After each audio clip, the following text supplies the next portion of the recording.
Shannon, who looked better to you last night, Baker or Tyrod? Skip, to be in all honesty, there's really not a whole lot separating these two guys. I think the fact that Baker turned the football over, this was a golden opportunity. And we saw, let's take Tyrod, Skip. We saw Tyrod take him down the field, and then he falls on his wrist. He comes out of the ball game. Now, Tyrod went back in the game. He went back in the game for two reasons. New offense, he needs the rep, plus that's Baker Mayfield. He's like, if I don't go back in this ball game and Baker Mayfield plays really well, this is the last dress rehearsal. He's going to start opening week. That's just the way it is. Hugh and John Dorsey are going to say, Tyrod, we want you to get that wrist healthy, everything, and Baker gets in there, and then he never looks back. So Tyrod had to get back in this ball game. You hear Baker Mayfield talk about it, Skip. He didn't take advantage of the opportunity because this was a golden opportunity. He got an opportunity to work with the number ones, and you would have, considering the way he played earlier in the first two preseason games, you're like, okay, Baker got the ones in there. He about to do some things, and he didn't play particularly well, Skip. And he turned the football over. So with that being said, I know it's hard on you. I know it hurt you that he threw that pick. It hurt you that he turned the ball over because this was a golden opportunity to prove Skip Bayless right. Baker Mayfield, Oklahoma, walk on it. Texas Tech, walk on it. Oklahoma, he's the starting quarterback. Would have proved you right because Skip Bayless, the one thing I know about Skip Bayless, Jen, you're going to learn this. Okay. He loves being right. He has no problem telling you that he was right. I was ahead of the curve. I said. Jenny, what you're learning already, I'm always right. I'm up 11 cases of Diet Mountain Dew. Temporarily. I don't know. Temporary. That's temporary access. 11 cases. That's okay. Go ahead. Tell me when it's my turn. It's not your turn just yet. I got to go here. He's I got so ready. so much. Skip, it's 3 minutes. I'm 3 minutes in. That's it. I think we're 4.5. No, hold on. What's your stopwatch say? Huh? Anyway, as I was saying, looking over here at my note, Yeah. Skip, I just think this was a golden opportunity for Baker. He didn't take full advantage of it. And so considering that, I don't believe either guy will play game 4. Drew Stanton will probably bring the troops all the way home. Yeah. I believe Tyrod Taylor's done enough to remain the starter. And to unseat the incumbent, Skip, you have to beat him. And that's not what happened. So, Jenny, I guess I'm going to have to get another new TV because I'm seeing a whole different game from him. Or maybe you need new glasses. Nah, because these are good. I got 2015 vision here with my LASIK. Only in one eye. No, both. The combination of it is 2015. So you want me to start reading the prompter? Jenny? No, No, that is my job. Rick Foles was Stick really to your good. job, Sorry. please. So, here's what I saw last night. Obviously, my guy Baker Mayfield wasn't quite as sharp or hot as he was in the first two preseason games. And Tyrod, as usual, wasn't bad. But it was still readily apparent by the end of the night that if this team really wants to go places, Baker Mayfield is just better than Tyrod Taylor. And he must start if they want to make the splash that I believe they are fully capable of making, that their defense made again last night, because the defense is coming alive. It is coming of age. Greg got him playing, Greg Williams. Let's start with your man, Tyrod Taylor. You have defended him from the start. And my ultimate man is Dak Prescott. And what did you do the other day to Dak Prescott? You said, how about yards per attempt? Your man Steve Owens, the Heisman Trophy winner, your researcher had found some golden stat. And even Jenny echoed and said, that's a great stat. Remember yards per attempt on Dak the other night? Yeah. 5.7 yards in his preseason game. Yes. Number 2. And you said, well, that was no better than Joe Flacco's NFL worst 5.7 yards per attempt last year, right? Yep. Didn't you tell me that, Mr. Sharpe? I told you that, Skip. Last night, Tyrod Taylor. You want to talk about hitting bottom? His yards per attempt, 4.1. So let's see, Dak, you just blasted the other night at 5.7 per attempt.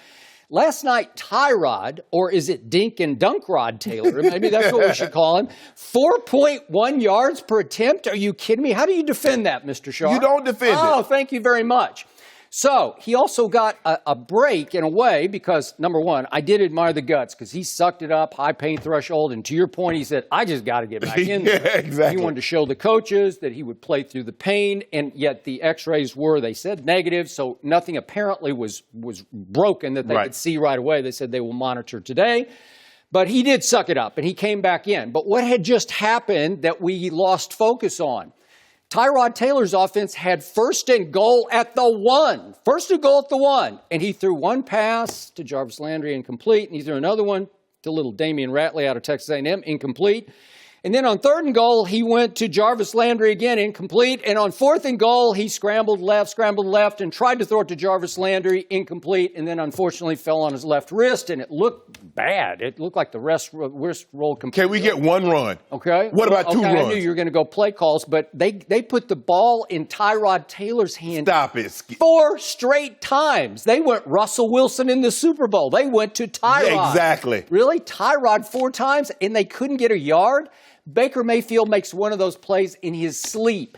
He puts the ball in his back pocket and just trots in the end zone. You know how he is. He just makes plays. No. There's a chance to make a play and make a splash, and Tyrod did not. But he got the sympathy break because all the focus went on, he's injured, and it looked like he could be gone. If you don't mind me asking, did Baker not have 2 quarters to make a play? Okay, well, you got to defend your man Tyrod because that's not very good. No, hold on, but 4.1 per attempt. But you make it seem like Baker lit it up. Okay, he had 12 attempts for 76 yards. All right, so let's go back to Baker Mayfield. So he did get thrown into the fire. Now he's thrown in. Well, he was because he wasn't ready for this. Why? Has he ever been a backup quarterback? No, he always walks in as a walk-on and just takes over the whole team. Well, he ain't done that yet. All right, well, he hasn't been doing that yet. So it was a little bit of a shock to the team because I think he really admires Tyrod. When he talks about him, I think he's in awe of his veteran leadership. Well, Tom Brady did that. He was used to being a backup, and Drew Bledsoe got hurt. And what did he do, Skip? Well, he got to finish that game, but they lost that game. But then he got a fresh week to get ready for the next game, and then magic started happening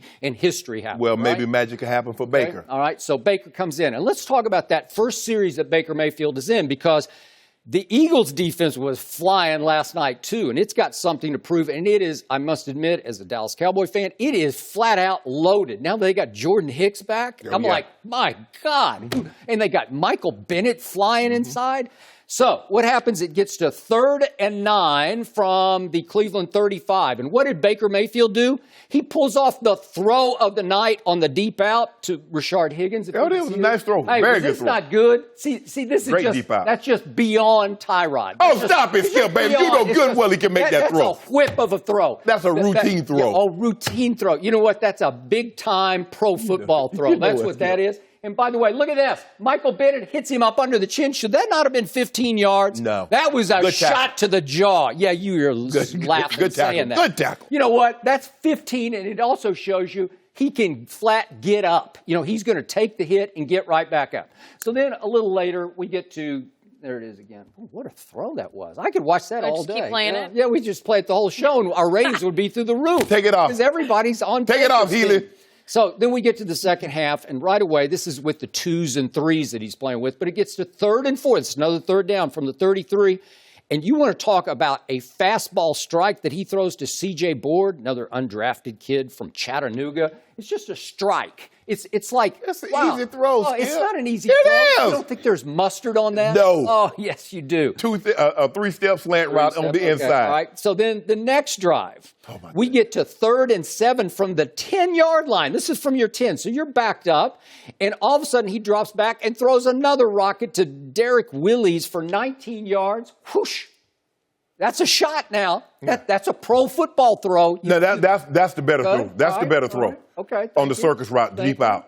Deep out. Yeah. That's the better throw of the two. All right. Okay.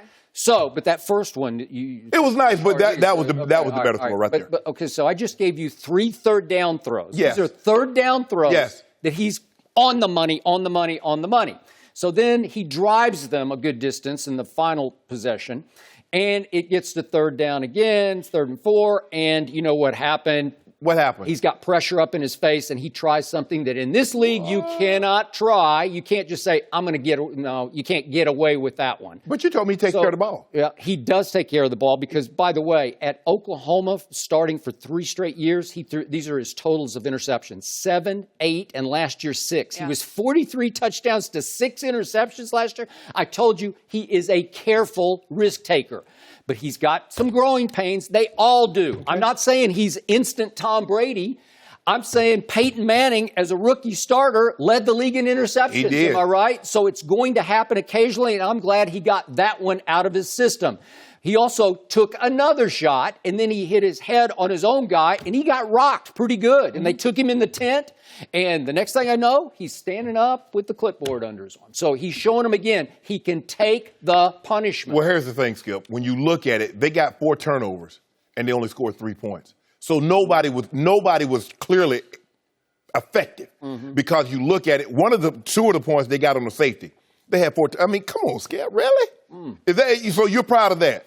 I mean, the dude has 12 attempts, had 76 yards. Well, I wasn't proud of the Eagles' defense last night, but it was really good. They were just showing you something. You know what? It's just hellacious good. It could be the best defense in pro football this year. It could be. It might be. I'm not going to go that far. No. I just think the thing, Skip, and I get it. It's probably going to happen sooner than later that Baker Mayfield would take over the starting job.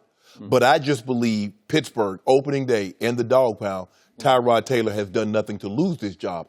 I don't believe Baker Mayfield has done enough to take this job. Because as the incumbent, Skip, look, I get it. Number 1 overall draft pick, plays the same position. I get all of that. But I do not believe that, from what I've seen, that Baker has done enough to usurp Tyrod and become the starting quarterback. You just keep seeing it every game.